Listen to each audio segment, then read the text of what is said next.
January 30th, 1945 dawned cold and hostile over the Philippine island of Luzon, where 120 United States Army Rangers stood at the precipice of what military historians would later call one of the most audacious tactical decisions of the Pacific War.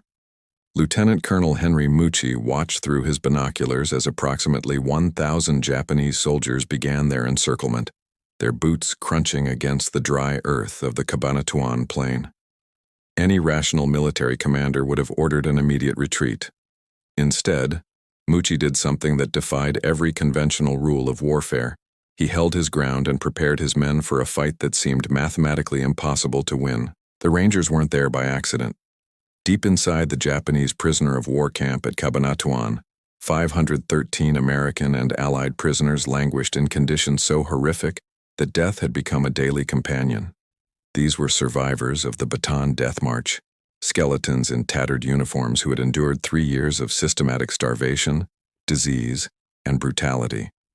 Intelligence reports reaching General Douglas MacArthur's headquarters suggested that as American forces pushed deeper into Luzon, the Japanese were systematically executing prisoners rather than allowing them to be liberated. Time was running out, and Mucci's 6th Ranger Battalion had been handed an assignment that many considered a suicide mission: penetrate 30 miles behind enemy lines and extract every prisoner before the Japanese could murder them. According to declassified military records from the United States Army Center of Military History, the Rangers had spent 5 days moving through enemy territory, supported by Filipino guerrilla fighters who knew every trail and village. Captain Juan Pajota, leader of the local guerrilla squadron, had provided crucial intelligence about Japanese troop movements and had positioned his own men to create a defensive buffer. But as the Rangers reached their final position near the camp on this January evening, the situation deteriorated rapidly. Japanese reinforcements, far more than anticipated, were converging on the area from multiple directions. Major Robert Lapham, another guerrilla commander coordinating with the Rangers, sent urgent messages warning that enemy columns were moving to reinforce the camp garrison. The original plan called for a swift, surgical strike under cover of darkness, but the Japanese movements had compressed the timeline dangerously. Mucci faced an excruciating choice: abort the mission and condemn the prisoners to almost certain execution, or proceed with an operation that had transformed from difficult to potentially catastrophic. Lieutenant William O'Connell, positioned with his platoon on the northern approach, could see enemy troops moving into positions that would soon complete a virtual noose around the Ranger force. The Japanese clearly hadn't detected the American presence yet, but once the shooting started, those 1,000 enemy soldiers would respond with overwhelming force. The Rangers carried light weapons, rifles, carbines, Browning automatic rifles, and a few bazookas.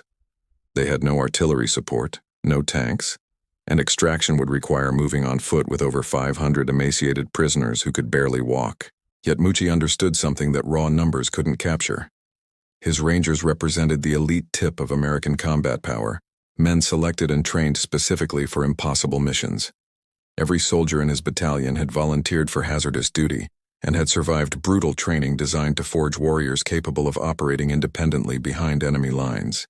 The men surrounding Lieutenant Colonel Mucci that evening weren't ordinary soldiers. They were the product of the most intensive military training program the United States Army had yet devised. The 6th Ranger Battalion had been activated in September 1944 at Camp Hose in New Guinea, drawing volunteers from combat-experienced units who wanted to push themselves beyond conventional infantry operations. These men had studied British commando tactics, practiced amphibious assaults, and mastered the art of close-quarters combat with the intensity that bordered on obsessive. Captain Robert Prince, Mucci's second-in-command, had personally overseen much of the unit's tactical training. He understood that Rangers needed to think differently than regular infantry.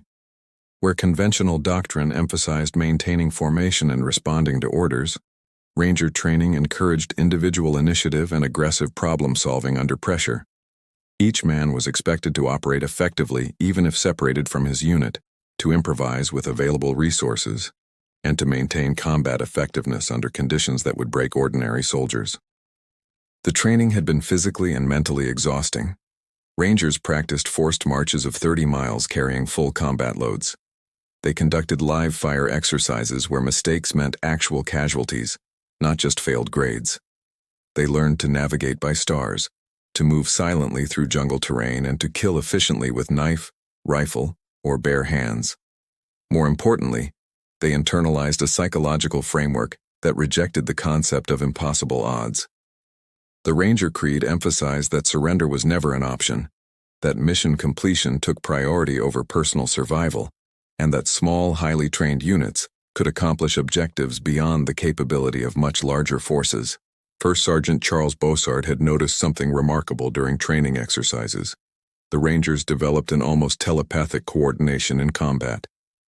Years later, in accounts preserved by the Ranger Training Brigade archives, Bossard described how men who had trained together intensively could anticipate each other's movements, provide covering fire without verbal communication, and adapt to changing tactical situations with remarkable speed. This wasn't supernatural. It was the product of countless repetitions drilling specific responses until they became automatic. But training couldn't fully prepare men for the psychological reality of deliberately allowing themselves to be surrounded. Military doctrine since ancient times emphasized the danger of encirclement. From Cannae to Stalingrad, history overflowed with examples of armies destroyed after being cut off from retreat routes. The Rangers understood this history, which made Mucci's decision to hold position even more psychologically demanding. They would have to fight with the knowledge that failure meant not just death, but death with no possibility of retreat or rescue. Technical Sergeant James Herrick, a squad leader in Able Company, later recalled the moment when the full weight of their situation became clear. Through the gathering darkness, he could see Japanese troops moving into blocking positions on multiple roads. The camp itself held approximately 250 Japanese guards, and now approximately 750 more enemy soldiers were moving to reinforce them. The mathematical calculation was brutal. Roughly 8 Japanese soldiers for every Ranger, fighting on terrain the enemy knew intimately, with Japanese reinforcements potentially hours away. Yet Herrick also remembered feeling a strange calm settle over the Ranger positions. The men checked their weapons methodically, distributed ammunition, and reviewed their assigned sectors of fire. There was no panic, no talk of retreat. The months of training had created something more powerful than confidence, a collective identity built on the premise that Rangers simply did not fail. Whether this represented courage or conditioning remained debatable, but the practical result was a unit prepared to fight against overwhelming odds with a discipline that bordered on mechanical. Inside the prisoner of war camp, 513 men lived in conditions designed to destroy human dignity before destroying life itself. Captain Robert White, a surgeon who had survived the Bataan Death March and 3 years of captivity, could document the physical deterioration with clinical precision. The average prisoner weighed 90 pounds, having lost 60 to 80 pounds since capture. Diseases that should have been easily treatable, dysentery, beriberi, malaria, had become death sentences in the absence of medicine and adequate nutrition. The Japanese guards operated under a system that treated prisoners as less than human. According to testimony later compiled for war crimes trials at the National Archives, prisoners received approximately 500 calories daily, consisting primarily of rice contaminated with weevils and occasional thin soup. Men worked in labor details despite advanced malnutrition, and those unable to work received reduced rations, creating a death spiral from which recovery was mathematically impossible. Beatings occurred for infractions as minor as failing to bow quickly enough or making eye contact with guards, but it was the systematic executions that haunted the survivors' testimony. As American forces approached Manila in early January 1945, guards began taking prisoners away in small groups. The men never returned. Word filtered through the brutal grapevine of captivity that throughout the Philippines, Japanese commanders were implementing orders to execute prisoners rather than allow liberation. At the Puerto Princesa camp on Palawan Island, 150 American prisoners had been forced into air raid shelters, doused with gasoline, and burned alive in December 1944. Only 11 men escaped to tell the story. The survivors at Cabanatuan understood they would likely face similar fates. Lieutenant Colonel Edward Moran, the senior American officer among the prisoners, had maintained a secret communication network with Filipino civilians who provided scraps of information about the war's progress. He knew MacArthur had returned to the Philippines. He knew American forces were advancing toward Manila, but he also knew that liberation would come too late unless something extraordinary happened. The guards had become increasingly nervous and brutal, a clear indication that their own commanders expected American forces to arrive soon. In the calculus of Japanese military culture, which considered surrender the ultimate disgrace, the prisoners represented a problem to be eliminated rather than allowed to fall into enemy hands. Ralph Rodriguez, a civilian guerrilla fighter who maintained contact with the camp, had documented the conditions in reports to American intelligence officers. His accounts, preserved in the Philippine Veterans Affairs Office, described prisoners so weak they could barely stand for morning roll call. Men died at a rate of approximately 2 to 3 daily, their bodies carried to a mass grave by fellow prisoners who wondered when their own turn would come. The psychological trauma compounded the physical deterioration. Men who had survived 3 years of hell now faced the bitter irony of potentially being murdered just days or weeks before rescue. The prisoners didn't know that 120 Rangers were positioning themselves outside the camp perimeter. They didn't know that those Rangers were watching approximately 1,000 Japanese soldiers move into positions that should make any rescue attempt suicidal. They didn't know that military planners had calculated acceptable losses for the raid at 30%, meaning the Army expected roughly 40 Rangers to die in the attempt to save 500 men who might already be past saving. What the prisoners did know, with the certainty born of 3 years watching men die, was that time had run out. The guards' behavior had changed in subtle but unmistakable ways. Equipment was being packed, supplies were being moved. While Lieutenant Colonel Mucci contemplated his impossible decision, Captain Juan Pajota commanded approximately 200 Filipino guerrilla fighters positioned along the Cabu River, approximately 800 yards from the prisoner camp. Pajota's role in the operation would prove as crucial as the Rangers themselves, yet his story, and the broader contribution of Filipino resistance fighters, would be largely overlooked in initial American accounts of the raid.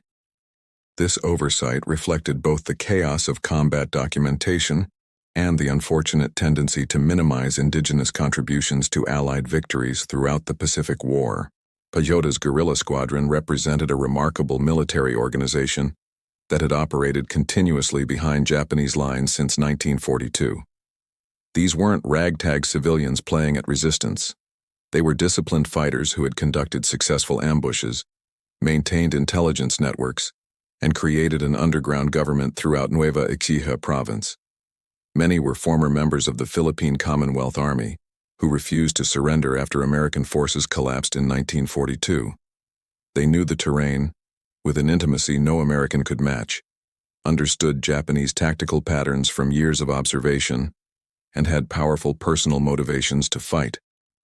The Japanese occupation had been characterized by atrocities that turned the Filipino population overwhelmingly toward supporting American liberation efforts.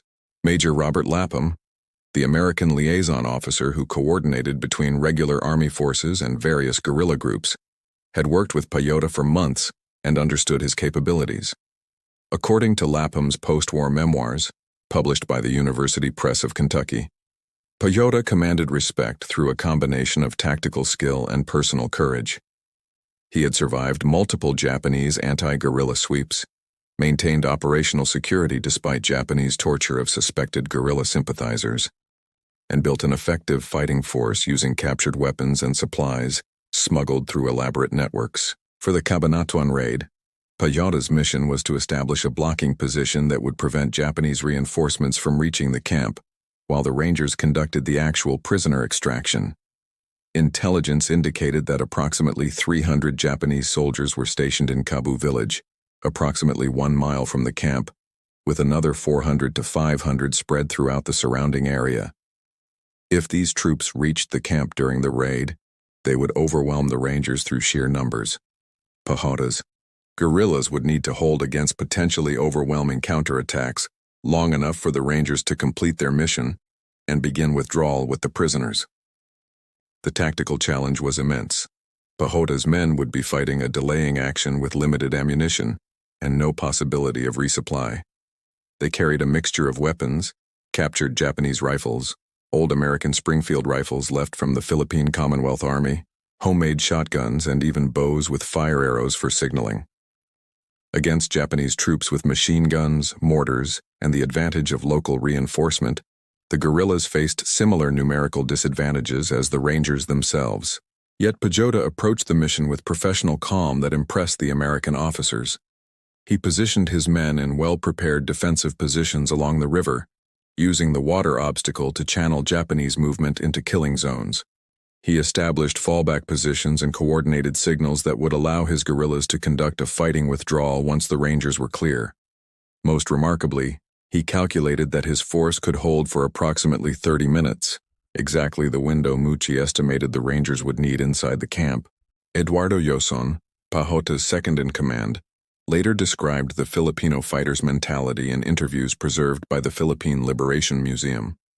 They understood the odds and accepted the likely casualties. Many had lost family members to Japanese brutality.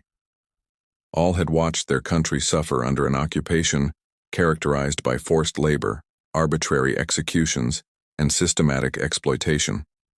The opportunity to strike a meaningful blow against the occupiers, while simultaneously rescuing Allied prisoners, aligned perfectly with both military necessity and personal vengeance. As darkness fell on January 30th, Pajota's guerrillas lay in position, watching the Japanese reinforcements moving toward the camp. His men could see what the Rangers could see. They were all about to be caught in a multi-sided engagement against numerically superior forces. Success would require perfect timing, absolute discipline, and a willingness to trade lives for minutes.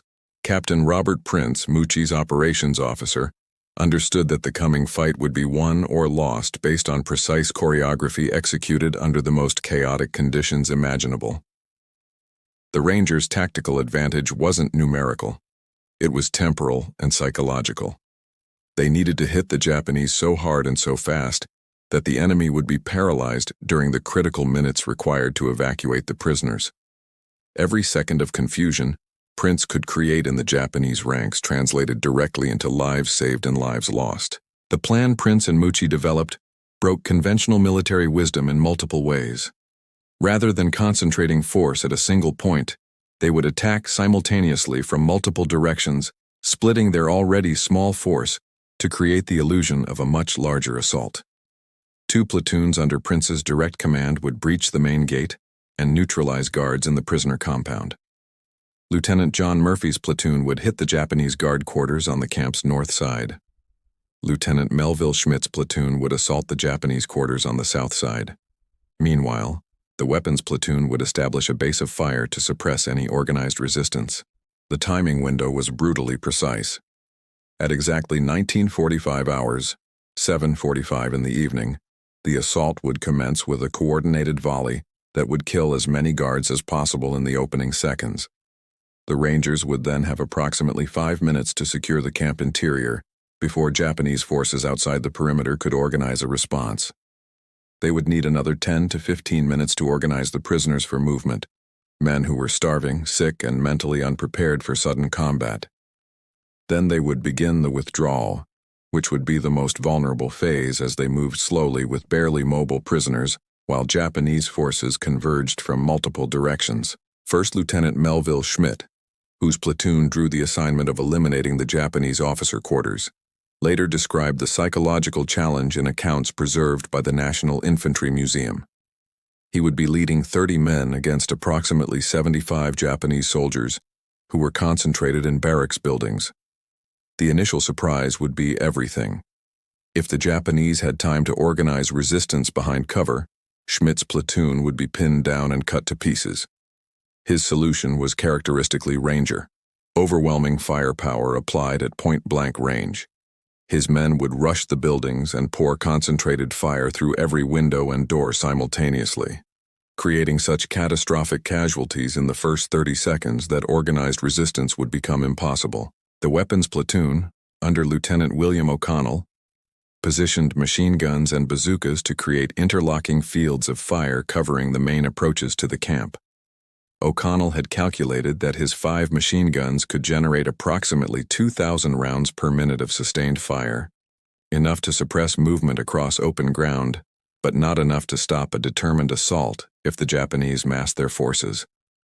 The bazookas provided the only real anti-armor capability, crucial if Japanese tanks or armored vehicles appeared, but each weapon carried only minimal ammunition. Sergeant Theodore Richardson, a squad leader who had fought through the Papua New Guinea campaign before volunteering for the Rangers, recognized the plan's fundamental gamble.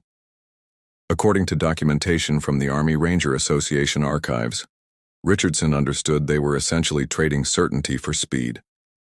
A more conservative approach, waiting for air support, bringing additional forces, conducting more reconnaissance, would have reduced Ranger casualties but guaranteed that prisoners would be executed before any rescue could be mounted. By attacking immediately with minimal force, they accepted terrible risks in exchange for the possibility of saving lives that would otherwise be lost. The Rangers also carried a terrible contingency plan that Mucci hoped never to implement.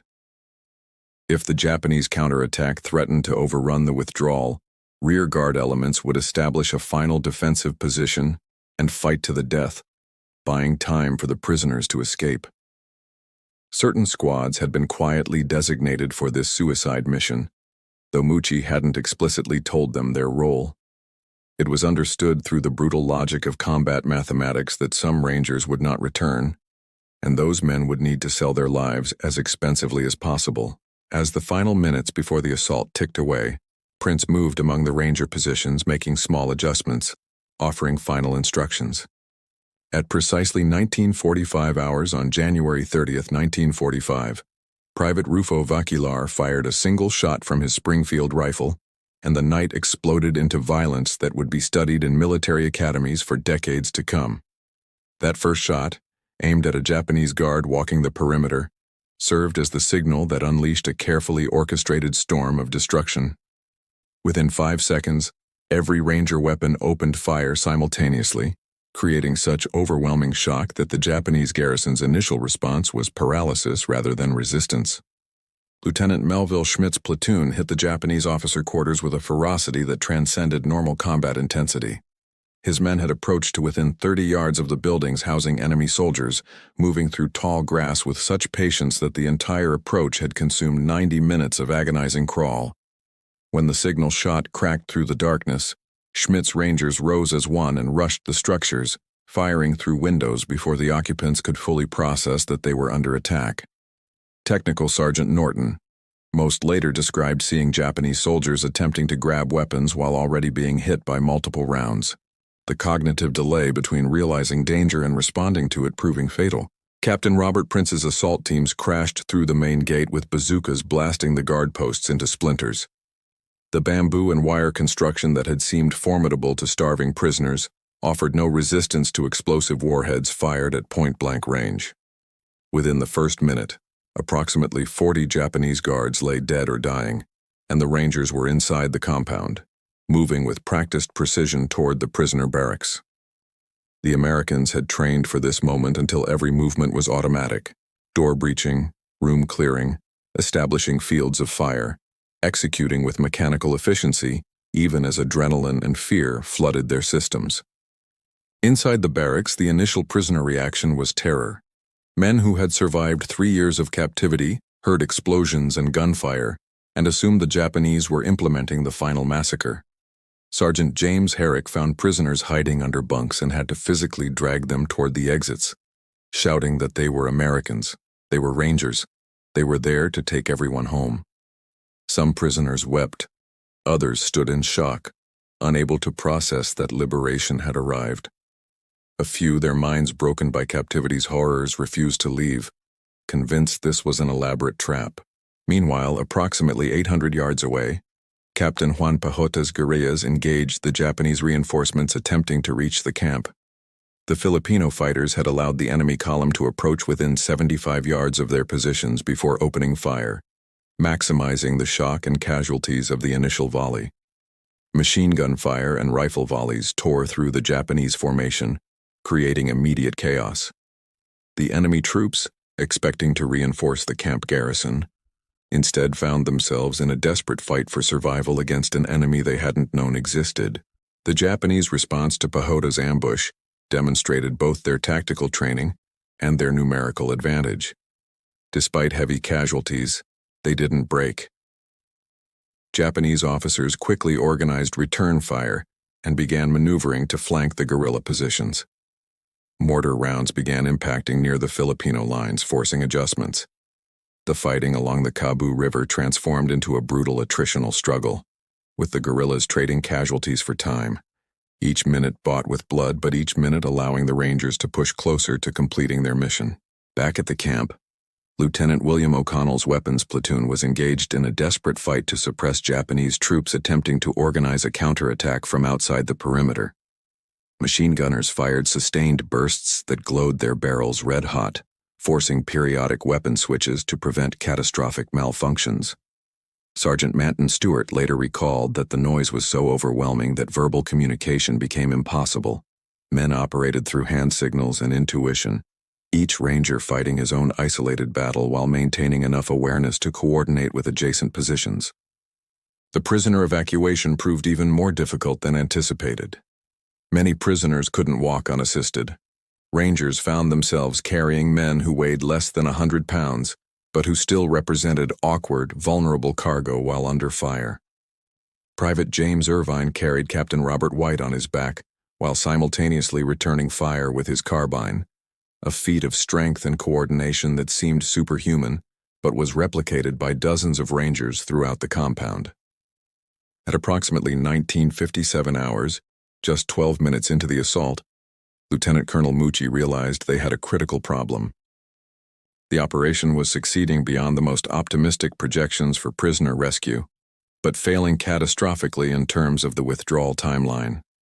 By 1957 hours, the Rangers had secured the camp and accounted for all prisoners, but the evacuation was proceeding at barely half the anticipated speed. Men too weak to walk required 2 Rangers each to carry them. Some prisoners had become disoriented in the chaos and wandered in wrong directions, requiring precious minutes to locate and redirect. The carefully calculated timeline that gave them 30 minutes to complete the entire operation and withdraw was disintegrating into a nightmare of delays. Captain Robert Prince, coordinating the evacuation while simultaneously directing suppressive fire against Japanese positions, made a brutal calculation. At the current pace, they would still be inside the camp perimeter when Japanese reinforcements broke through Pejota's blocking position. The guerrillas couldn't hold indefinitely against numerically superior forces with organic support weapons. Prince estimated, correctly it would later prove, that Pejota had approximately 15 more minutes before his position collapsed. If the Rangers weren't clear by then, they would be caught between the camp garrison survivors and the reinforcements, with barely mobile prisoners trapped in the middle. Lieutenant Murphy's platoon, assigned to hold the northern perimeter, was experiencing the mathematics of sustained combat. Each Ranger carried approximately 120 rounds of ammunition. At combat rates of fire, that magazine supply exhausted quickly. Sergeant Theodore Richardson watched his squad's ammunition dwindle while Japanese fire intensified. Dead and wounded Rangers began accumulating. Not the catastrophic casualties that would break the unit, but enough losses that gaps appeared in the defensive line. Private Francis Shilley had been killed by a grenade blast. Sergeant James Herrick had taken shrapnel wounds that reduced his combat effectiveness. Each casualty degraded the unit's firepower and created additional evacuation burdens. Outside the camp, Pejota's guerrillas were paying the blood price for buying time. Japanese mortar fire had found the range, and high-explosive rounds were impacting directly on Filipino positions. Eduardo Joson, Pejota's second-in-command, had been wounded by shrapnel, but remained in command of his sector. The guerrillas' ammunition situation had become critical. Many fighters were down to their final magazines, and captured Japanese weapons were being passed to men whose own rifles had run dry. The mathematics were inexorable. The Japanese could trade casualties for terrain because they had reinforcements available, while every guerrilla loss permanently weakened the defensive line. According to documentation from the Philippine Veterans Museum, this was the moment when Pajota made a decision that military analysts would debate for years. Rather than beginning the planned withdrawal that might have saved his force, he ordered his guerrillas to hold their positions and intensify fire, buying additional minutes for the Rangers regardless of cost. He understood that if his line collapsed before the prisoner column was clear, the entire rescue would transform into a massacre. His men, understanding the implications, obeyed without hesitation. Back at the camp, Mucci was forced to implement the contingency plan he'd hoped to avoid. He designated 20 Rangers as a rear guard that would hold the camp perimeter while the prisoner column withdrew, then conduct a fighting retreat to catch up with the main body. These men understood they were being asked to accept near certain death or capture. Sergeant Norton Most, designated to command one of the rear guard squads, later described the moment in interviews preserved by the Army Heritage Center as simultaneously terrifying and clarifying. There was no time for fear once the decision was made, only the mechanical process of establishing positions, distributing remaining ammunition, and preparing to kill as many Japanese as possible before being overwhelmed. The prisoner column finally began moving at 2007 hours, 22 minutes into an operation planned to be complete by that point. Rangers carried, dragged, and supported prisoners toward the designated withdrawal route, moving at barely 2 miles per hour through terrain made treacherous by darkness and exhaustion. Japanese fire followed them, bullets cracking through the night, but the withdrawal was orderly rather than panicked. The Rangers maintained tactical discipline even as the situation deteriorated, returning fire while moving, covering each other through military tactics so ingrained they functioned under conditions that would have broken untrained units. At 2012 hours, Pajota's defensive line began to buckle. Japanese troops, accepting horrific casualties, had massed for a concentrated assault that finally broke through at one section of the guerrilla perimeter. Filipino fighters fell back in good order, conducting a fighting withdrawal that cost the Japanese additional minutes and casualties, but the blocking position had been breached. Approximately 300 Japanese soldiers now had an open route toward the camp and the withdrawing prisoner column. At 20:15 hours on January 30th, 1945, the rearguard Rangers at Cabanatuan Camp prepared for what they believed would be their final fight. Sergeant Norton Most watched approximately 200 Japanese soldiers organizing for an assault on his position, knowing his 20 men couldn't possibly hold against those numbers. Then, inexplicably, the Japanese attack stalled. Enemy soldiers who should have been overwhelming the Ranger positions instead began withdrawing toward defensive positions, apparently convinced they faced a much larger American force than actually existed. The psychological impact of the raid's savage initial assault had created confusion that persisted even after the tactical situation should have clarified. This confusion, born of the raid's overwhelming violence and the Japanese command's inability to accurately assess American strength in darkness and chaos, provided the critical minutes the Rangers needed. The prisoner column, moving agonizingly slowly but moving nonetheless, gained distance from the camp. Pajota's guerrillas, though forced from their primary positions, established a secondary blocking line that continued to delay Japanese reinforcement efforts. The carefully orchestrated timing that had seemed to collapse into failure was being salvaged through a combination of tactical discipline, individual courage, and enemy mistakes. By 20:45 hours, exactly 1 hour after the first shot, the last Ranger crossed into Filipino guerrilla-controlled territory, carrying the last prisoner.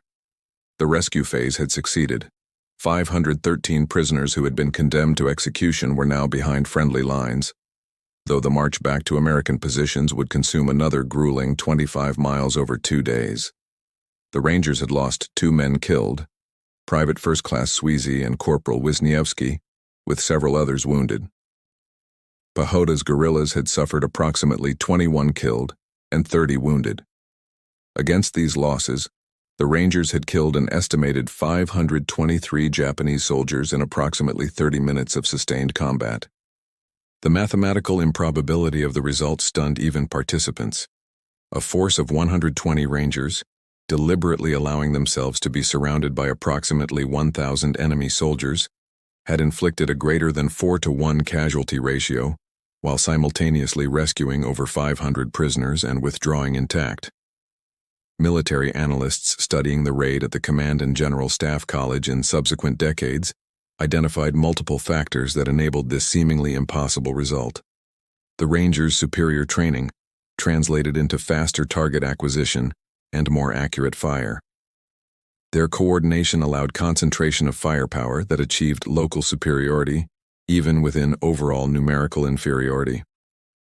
The psychological shock of the initial assault created Japanese paralysis that persisted throughout the critical evacuation period.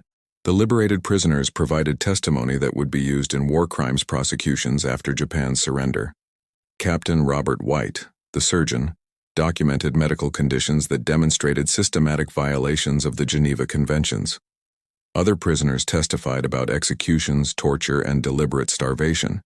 This evidence contributed to the prosecution and conviction of Japanese commanders responsible for prisoner of war camps throughout the Philippines.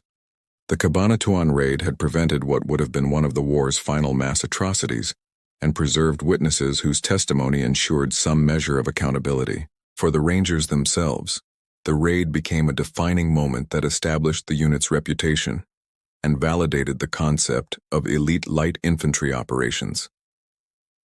Lieutenant Colonel Mucci received the Distinguished Service Cross, as did Captain Prince and several other Rangers. 27 Rangers received Silver Stars for valor.